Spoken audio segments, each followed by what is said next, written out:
তার মানে বলরাম লুকিয়ে লুকিয়ে এখানে ছোলা খেতে এসেছে। এই কথাটা গুরুমাকে জানাতেই হবে। না, গুরুমাকে বললে কোনো লাভ হবে না। উনি আমাদের বুঝিয়ে সুঝিয়ে বাড়ি পাঠিয়ে দেবেন।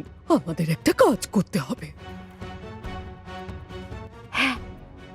দারুণ মজা হবে। শুনছিস, তুই ছোলা খাবি? এখানে যত ছোলা আছে সব তোর, যত ইচ্ছে খেয়ে নে।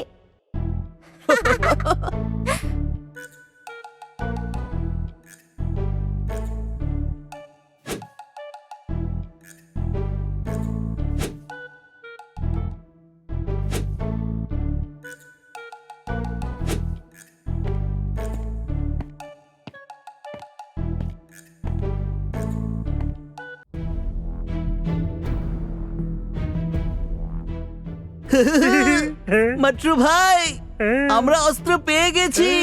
এখন আমরা বলরামকে এমন শিক্ষা দেব যে ও আমাদের নাম কখনোই ভুলতে পারবে না, বুঝলে?